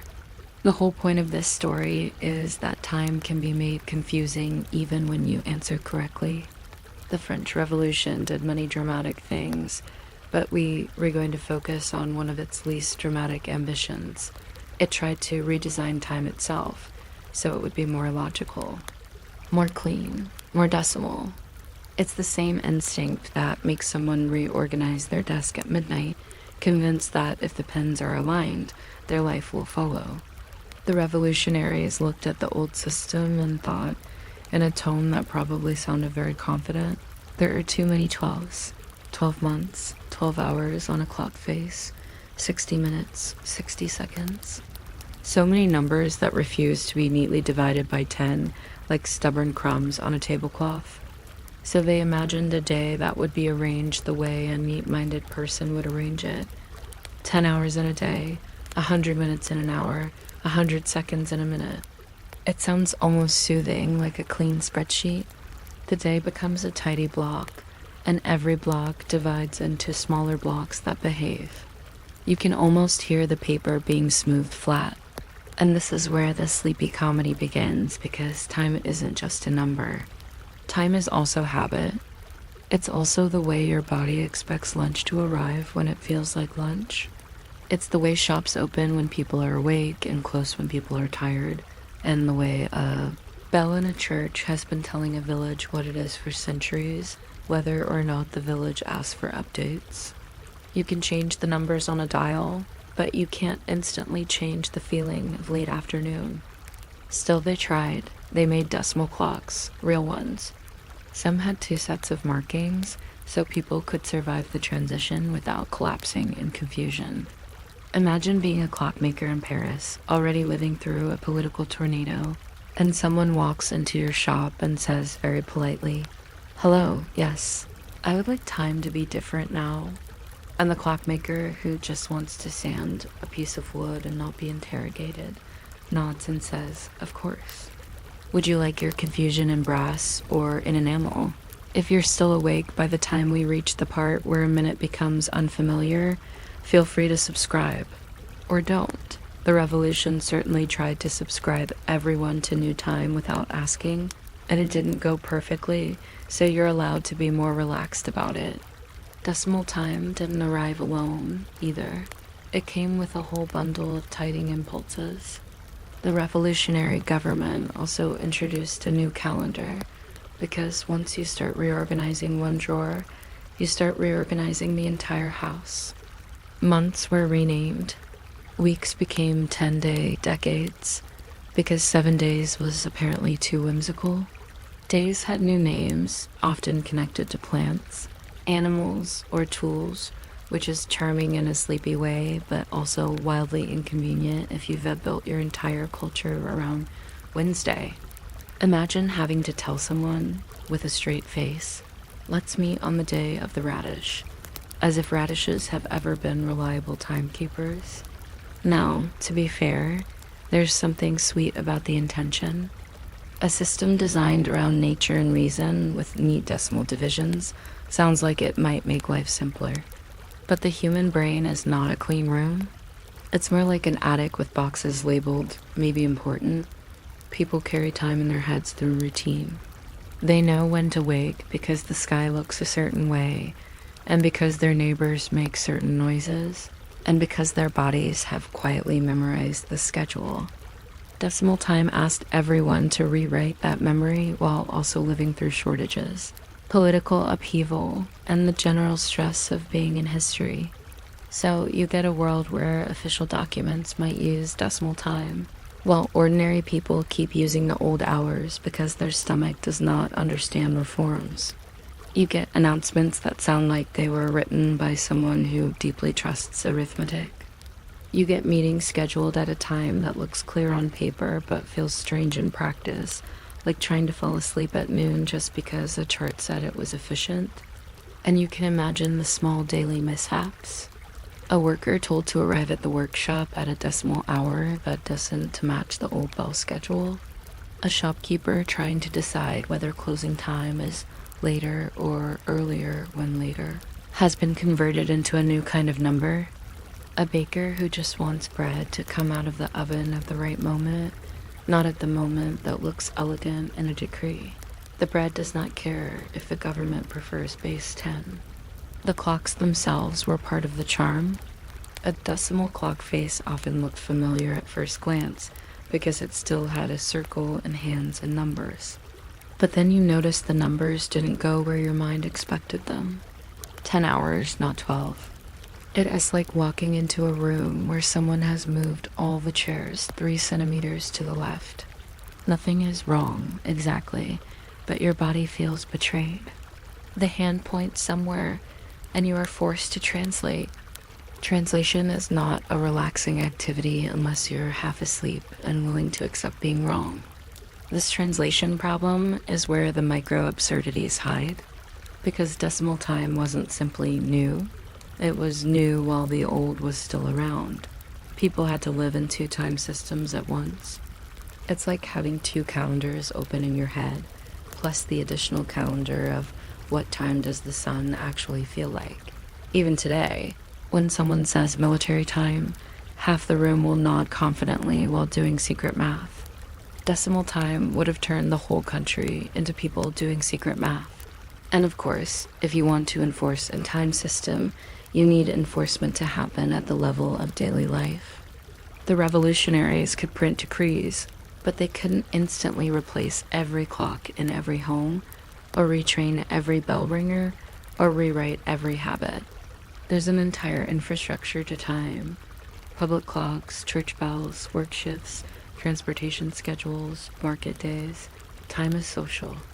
You can't reform it without reforming everything that uses it, and everything uses it, including the part of the day where you get tired and stop caring. So decimal time lived in a strange space, official, rational, and very proud of itself, yet constantly surrounded by people quietly ignoring it. It is the kind of reform that looks brilliant in the mind of someone who loves systems and nightmares in the life of someone who loves dinner. And you can almost feel the fatigue. Not dramatic fatigue, just the ordinary tiredness of being asked to care about new numbers when you already have enough numbers. Still, there were moments where it almost worked, at least on paper. Government offices could write records using decimal time. Scientists and engineers could appreciate the neatness. Some people, especially those who enjoyed rationalism as a hobby, might have felt a tiny spark of satisfaction seeing the day divided into clean decimals. It's the same satisfaction someone feels when they align the labels on spice jars. It doesn't change the taste of cumin, but it makes your mind feel briefly in control. but then reality would tap the jar. A train schedule, for example, depends on widespread agreement. If half the passengers think in old time and half think in decimal time, the train does not become more rational. It becomes a moving argument. And if a guard announces something like departure at 6 and someone asks, which 6, everyone has already lost the calm. Over time, the novelty wore down and the problem remained. The revolutionary calendar was already a heavy lift, with 10-day weeks disrupting rhythms of rest and work that had been culturally ingrained. Decimal time added another layer. It's one thing to rename months. It's another thing to tell people their hour has been resized. Your day is not just a unit. It is the shape of your life. People will defend that shape, even if they do it quietly by continuing to say 3 o'clock, as if nothing happened. Eventually, decimal time was abandoned. Not with fireworks, not with a grand apology, but with the quiet practicality that usually ends overambitious reforms. The old hours returned because the old hours had the advantage of being already inside everyone's bones. And the decimal clocks became curiosities objects that tell you a story just by existing. You can still see them in museums, sometimes with their calm faces and unfamiliar numbers, like a polite reminder that even governments can have the energy of someone reorganizing a closet and then giving up halfway through. If you let your mind drift here, you can imagine one of those clocks hanging on a wall in a quiet room. Perhaps it ticks gently. Perhaps it doesn't tick at all anymore because time, in the end, is cruel to machinery. The hands might be still, frozen at a decimal hour that no longer means anything to most people. And that's a very sleepy thought, actually. The idea that you can build a new time, but time itself keeps moving indifferent while your inventions slowly become antiques. There's also something comforting in the failure, not because failure is fun, but because it shows that daily life has a kind of quiet power. People eat when they're hungry, they sleep when they're tired, they gather when the day feels right for gathering. A reform can change a calendar, but it can't instantly rewrite the sensation of evening settling into a street, or the way a room feels when it's time to rest. So if you're listening now in your own familiar time, you can let these details soften. A clockmaker polishing brass, a clerk writing a time in decimals on a form, a citizen squinting at a clock face and deciding very gently not to bother. A bell ringing anyway, as bells always have, because bells are not easily persuaded by new arithmetic. And you can let the story fade in the most appropriate way, without a conclusion. Just the sense of a system that tried to be neat, and the world that remained pleasantly messy. The ticking continues in whatever units you prefer. The night settles.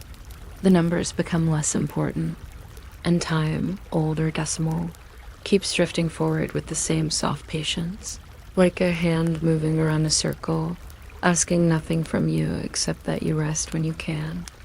A strange thing about war is how often it begins, not with a roar, but with stationery.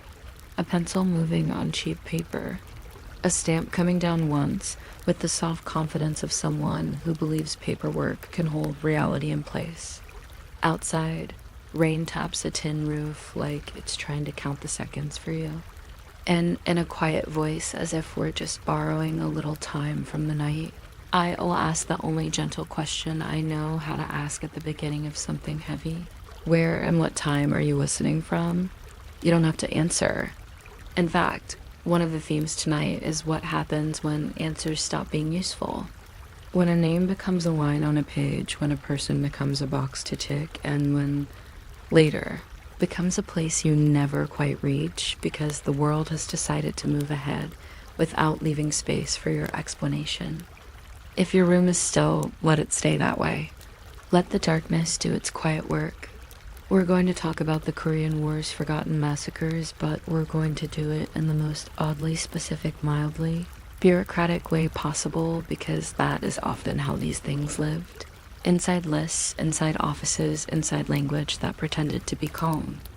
Not because the events were calm, but because the machinery around them often spoke in a tone that never raised its voice.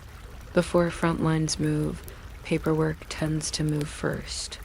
It's almost insulting in its efficiency. Names appear where no one asked them to appear. Addresses are written down in tidy handwriting. Categories are invented as if the world is a drawer that simply needs better dividers. There are rosters and registers, and sometimes old police files that never fully went away, just age quietly like paper does, waiting for someone to open the cabinet again. In ordinary life, a list can be comforting. A grocery list means you'll probably remember the bread. A guest list means someone will know how many chairs to unfold. But in a frightened state, lists become a way of pretending fear is organized. And once fear feels organized, it starts to feel official. It's hard to explain the particular coldness of a clipboard, but you can picture it, a smooth surface. The metal clip that holds paper down like a small jaw. The sense that the paper is more important than whatever it's describing. A clerk doesn't have to look up very often. The clerk can keep eyes on the page and still do the job perfectly. There's a strange safety in that for the clerk because the page cannot stare back. A person can. A person can look like someone you went to school with. A person can look like your cousin's friend. A person can look tired. A page looks like a page and it never asks why. And then there's the small miracle of how quickly suspicion can become a category.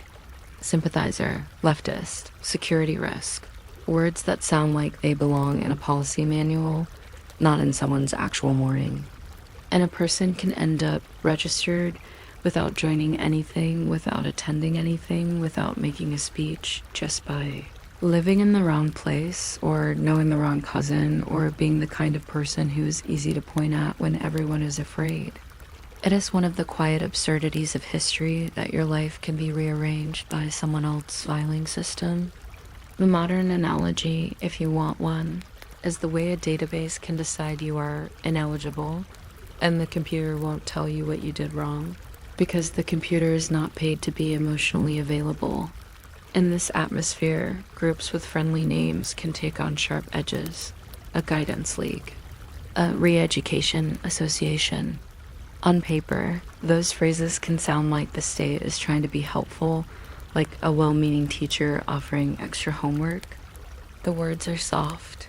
The words have rounded corners. But in panic, a roster becomes a map, and a map becomes a trap. When rumors move faster than information, the people in charge often reach for whatever feels solid, and paper feels solid. Paper has weight. Paper can be stacked. Paper can be carried from one office to another, like a physical proof that someone is doing something. And urgency loves lists because lists make urgency feel like competence. If you can make a list, you can feel like you're managing the chaos. If you can tick a box, you can feel like you're preventing disaster. The absurd part is that the box doesn't care what it represents. The box just sits there, waiting politely to be filled in. A stamp hits once, a signature appears. Ink dries. Somewhere, rain continues tapping, and the night keeps its own quiet time, indifferent to the new schedule humans have invented for fear. Then the war moves, and the tidy office logic is dragged out into roads and checkpoints, where everything is louder, dustier, and more uncertain, but still someone tries to keep the list. Retreat compresses the world into a single line of movement. Refugees, soldiers, police, trucks, carts, bundles of bedding tied with rope, and questions that can't be answered quickly enough. A checkpoint is a strange kind of stage. It asks you to perform your identity in front of people who are exhausted, armed, and pressured. You learn that the way you speak matters. The way you hold your papers matters. The way you answer a simple question matters, including how slowly you answer it, because slowness can be mistaken for guilt, and speed can be mistaken for rehearsed guilt, and you start to realize there may not be a correct tempo for survival. People begin carrying proofs the way others carry salt or matches, party cards, Work papers, stamped letters, anything official looking. It's a little tragic and also a little darkly comic how much confidence humans place in a rectangle of paper. We are so easily calmed by a stamp. A stamp is just ink pressed into a shape, but it has the emotional power of a small government. And at a checkpoint, the stamp can feel like a charm against randomness, even though randomness has never been impressed by bureaucracy. In those moments, the list becomes louder than the person standing in front of it. That is one of the most unsettling details. A name on a roster can outweigh the breathing human who has arrived to argue with it. The roster doesn't have to argue back. The roster is not tired. The roster does not have children tugging at its sleeve. The roster doesn't say, "But that's not me." It just exists confident in its own ink. And when people are gathered, they are often gathered into places that were never meant for what they became. Jails, schools, basements, warehouses, temporary rooms that stop being temporary. The word temporary is one of those polite words that history uses when it doesn't want to describe the feeling of time stretching in a locked space. Guards don't always have clear orders. Sometimes they have pressure, rumors, and the dread of being blamed later if they do the wrong thing now. The outside world keeps moving, trucks roll by, weather changes, meals happen somewhere else, and inside, a sealed room becomes a secret by default. Language changes in these spaces. It becomes cold and technical. People are transferred. People are relocated. Measures are for security. Vocabulary is designed to keep the human part quiet, because saying the human part out loud would make it harder to keep going. This is another quiet modern analogy, the way an email can say, "We are restructuring," instead of "We are ending your job," because one version is easier to send. Bureaucracy often speaks like a blanket, smooth, gray, and meant to cover the shape of what is underneath. Then afterward, there is the silence. Not a dramatic silence, not a cinematic one, but a practical silence like a door quietly closed and never opened again. Memory becomes dangerous. Sometimes the safest story is the smallest story told to no one. Families learn not to ask what happened because asking can sound like disloyalty, or like reopening a file that someone powerful has already stamped closed. And closed files have a way of staying closed, even when the truth inside them keeps breathing. Graves can be unmarked, records can be missing, witnesses can be scattered or frightened, or simply tired of speaking into air that doesn't listen. People who know details may also be protecting themselves because survival does not always end when the war ends. Sometimes survival becomes a long habit, and silence is part of that habit. Silence isn't always denial. Sometimes it's a skill. Sometimes it's the only way a person can keep living in the same town, under the same sky, with the same officials who used to be different officials. There's a sleepy, almost unbearable ordinariness to the way this silence settles. Life continues, markets reopen. Children grow up. People marry, move, work, complain about weather, argue about prices. And under that normal surface, there are blank spaces where names should have been, and quiet routines designed to avoid stepping on those blanks. You can almost picture it like a family dinner where everyone knows their S1 subject they don't touch. The food is passed, someone mentions the harvest. Someone laughs softly at something small. And the forbidden subject sits at the table too, silent, eating nothing. Decades later, the past returns in fragments, because the past is stubborn. Investigations begin. Truth commissions appear, which is an oddly gentle phrase for what is essentially the act of trying to speak clearly about something people train themselves not to speak about. The work often involves testimonies, site visits, ledgers, and the kind of careful language that tries to balance accuracy with safety. Sometimes it's one surviving page that becomes important, because one page is easier to hold than an ocean of missing pages. A single document can act like a handle on a door that's been stuck for years, but even then, clarity is hard. Numbers are argued, responsibility is contested. Every side has reasons to prefer blur over sharp focus. Blur is comfortable. Blur allows everyone to stay in the room together. Sharp focus forces choices. Who did what? Who ordered what? Who knew? Who pretended not to know? And pretending not to know is one of the most widely practiced human skills, so it has many defenders. Still, even partial truth changes the air. Naming victims changes the shape of silence. Admitting methods changes the way history is told. Tracing how security became permission changes the way people think about the word security in general, which is useful because security is the kind of word that can walk into any century and immediately find work. And perhaps the most unsettling thing is not that everything was chaotic everywhere, but that sometimes it was grimly organized. Chaos is frightening, but it's also easier to imagine. Organization suggests intention. Organization suggests planning. Organization suggests that someone somewhere sat at a desk and made decisions with a pen, and then went home afterward and ate dinner. And that is a very human kind of horror, quiet, domestic, and difficult to fit into a neat moral box.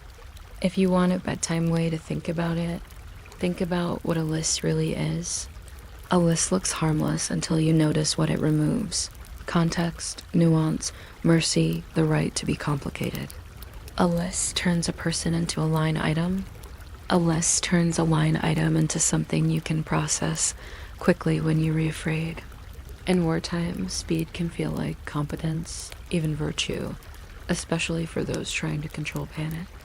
But history remembers the cost and places paper can't record empty chairs, missing names, families that stop asking questions because asking is too risky and too exhausting. And if you're listening right now in your own room, you can hold this gently without turning it into spectacle. You can let it be heavy without making it loud. You can imagine the quietest scene, someone folding a document carefully, hearing distant artillery like far-off thunder, deciding whether to add one more name to a list. Not because they enjoy adding it, but because fear and pressure make strange clerks out of ordinary people. Then imagine the other quiet, someone whose name is already on the list, living an ordinary day, unaware that ink has traveled ahead of them like a shadow that doesn't need light. That's the soft, hard question to let settle as you rest. When fear writes the rules, who gets to erase them in the morning? You don't have to solve it tonight. You can let your mind drift the way rain drifts down a roof, one tap at a time. You can remember that history is not only battles and speeches, but also offices, folders, stamps, rosters, and the tired human desire to make chaos feel manageable. The night doesn't demand a conclusion. It only offers space, and in that space, you can breathe slowly and let the details blur a little, and let the ticking of your owl. You might not expect the deadliest part of a war to begin with a pencil, but history is often more stationary than we like to admit. A pencil on cheap paper has a soft, scratchy confidence, like it knows the world will rearrange itself to match whatever gets written down. A stamp lands once firm, sleepy, final, and somewhere above it all, rain taps a tin roof in a patient rhythm that doesn't care what anyone is processing. And quietly, just to place you gently in the room with me, I'll ask, where and what time are you listening from? You don't have to answer.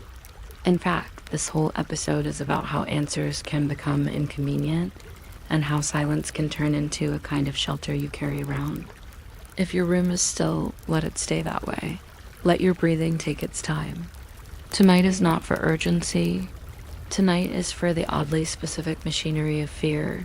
The lists, the categories, the stamps, the calm language that tries to make a disaster feel like a manageable chore. Before the front lines move, paperwork tends to move first. It is one of those details that feels almost rude, like watching someone tidy a desk while the building is shaking. Names appear in neat columns. Addresses sit obediently beside them. Categories are invented, which is the sort of thing humans do when they want the world to fit inside drawers. Somewhere, someone makes a box to tick, and the box waits politely, doing nothing at all, while carrying the potential to change everything. A clipboard is a strange object when you really think about it. It is not a weapon, it is not a flag. It is not even particularly comfortable to hold. It is simply a flat board with a metal jaw that bites down on paper so the paper can wiggle away. And yet, in the right hand, at the wrong time, a clipboard becomes powerful. It invites a certain posture, head down, eyes on the page, pen moving, and that posture has a way of making the human in front of you feel less real. A page cannot look back. A page cannot say, "You've got the wrong person." A page cannot sound tired or frightened or annoyed or bored. A page is wonderfully cooperative. In the Korean War, the fear of the wrong people was often managed through paperwork that looked ordinary.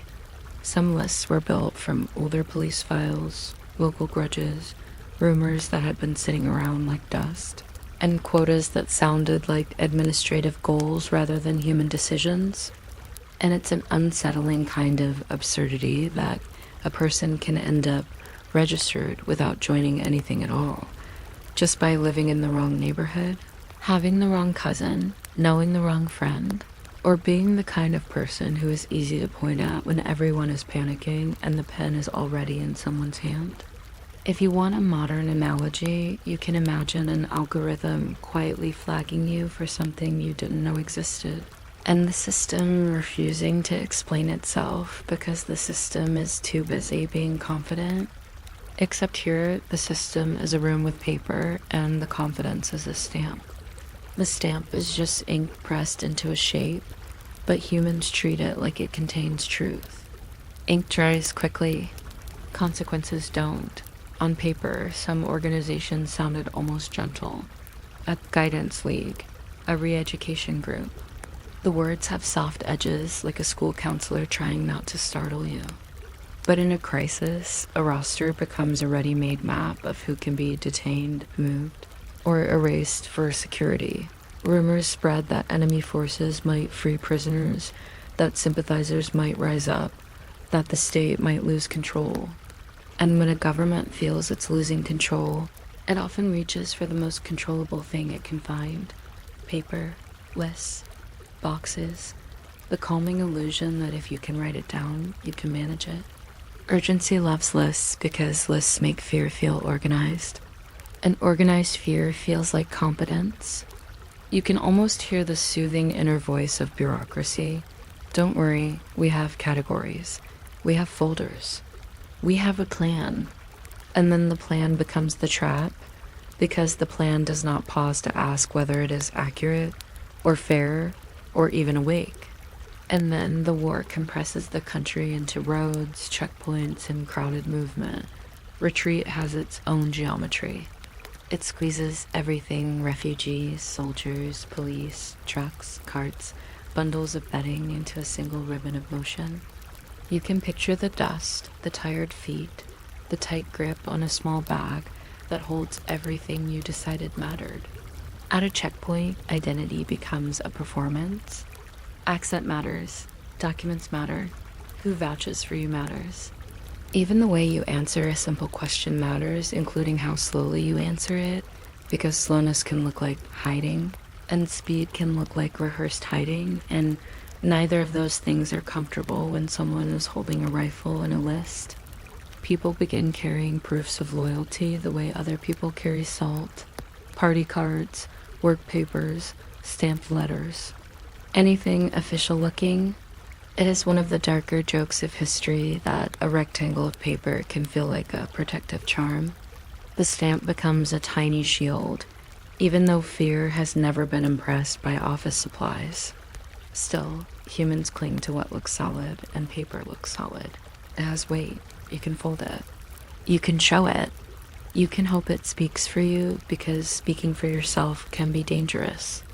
And in the kind of noise that happens during a retreat engines, shuffling, shouting, crying, Orders, you can have the surreal experience of realizing that a name on a list outweighs the breathing person standing in front of it. The list has a strange authority because it pretends to be calm. It doesn't sweat. It doesn't tremble. It doesn't change its story. It just sits there and someone points at it like it's a compass that always knows where guilt lives. In some places, the danger was handled by gathering people into buildings that were never meant to hold that kind of waiting. Jails, schools, basements, warehouses, temporary rooms that stop being temporary. The word temporary is one of those words that sounds restful until you live inside it. Temporary can mean days that feel like weeks. Temporary can mean a door that closes and then becomes the whole world. Guards don't always have orders that feel clear. Sometimes they have pressure, rumors, and the dread of being blamed later for whatever happens next. And dread is not a good manager. Dread makes people reach for shortcuts, for procedures, for anything that feels like a rule. The language inside these places often turns cold and technical. People are transferred. People are relocated. A security measure is implemented. This is how institutions protect themselves emotionally, by using words that don't have faces. It is the same principle as a modern email that says, "We are restructuring," instead of "we are removing you," because one version is easier to send and easier to read without feeling anything at all. The outside world keeps moving, someone still buys rice somewhere, someone still complains about the weather, and the inside world becomes a secret by default, because closed doors naturally grow silence. Afterward, that silence spreads into ordinary life like dust settling. Memory becomes dangerous. The safest story is often the smallest story told to no one. Families learn not to ask what happened, because asking can sound like disloyalty or like reopening a file that someone powerful has already stamped shut. And shut files have a way of staying shut, even when the people inside the story keep breathing, keep aging, keep trying to sleep. It's not always dramatic. That's part of what makes it hard to talk about. Silence can look like politeness. Silence can look like moving on. Silence can look like someone changing the subject gently, as if the truth might shatter a teacup. Graves can be unmarked. Records can be missing. Witnesses can be scattered or frightened, or simply exhausted by the feeling of speaking into air that refuses to hold their words. Sometimes the people who know details also protect themselves, because survival doesn't always end when the war ends. Survival can become a long habit. Silence can become a skill. If you've ever seen someone avoid a topic at a family dinner passing the bowl, smiling, talking about something small, you already understand a mild version of this. The difference is the cost. The cost is the empty chair nobody names. The cost is the missing line in the family history where a person should be. The cost is the way a community can learn to live around a blank space carefully, as if stepping too close might wake something up. And then decades later, there is the slow reopening. Not a clean reopening, not a triumphant one. More like the careful opening of a drawer that hasn't been opened in years, where paper smells like time. Investigations begin. Commissions form. The past returns in fragments. Testimonies, site visits, ledgers. One surviving page that becomes strangely precious because it proves something existed. A single document can feel like a small handle on a door that has been stuck for too long. But clarity remains stubbornly difficult. Numbers get argued. Responsibility gets contested. Every side has reasons to prefer blur over sharpness. Blur lets people stay in the same room together. Blur lets institutions keep their posture. Sharp focus forces choices. Who ordered what, who carried it out, who knew, who pretended not to know. And pretending not to know is one of humanity's most widely practiced arts, so it tends to have many defenders. Still, even partial truth changes the air. Naming victims changes the shape of silence. Admitting methods changes the way history is told. Tracing how security became permission changes how people hear the word security afterward, which is useful because security is the kind of word that can walk into any century and immediately find employment. And perhaps the most unsettling detail is that the system wasn't chaotic everywhere. Sometimes it was grimly organized. Chaos is frightening, but it's also easier to imagine as an accident. Organization suggests intention. It suggests planning. It suggests that someone sat at a desk, decided what would happen, wrote it down, stamped it. And then this is the part that always feels the strangest. Went home afterward and ate dinner like a normal person. History is full of this uncomfortable pairing, ordinary routines and extraordinary harm, sitting side by side like two mismatched cups on the same shelf. So for bedtime, let's hold on to the simplest object in the whole story, a list. A list looks harmless until you notice what it removes: context, nuance, mercy, the right to be complicated. A list turns a person into a line item. A line item becomes something you can process quickly when you're afraid. In wartime, speed can feel like competence, even virtue, especially for those trying to control panic. The history remembers the cost and places paper can't record empty chairs. Missing names, families that stop speaking because speaking becomes too risky and too tiring. If you want to hold this gently, hold it like a candle. Enough light to see, not enough heat to burn you awake. Imagine the quietest scene you can, because the quiet scenes are often the most honest. Someone sits in an office that smells faintly of damp paper. The rain continues tapping. A stamp waits.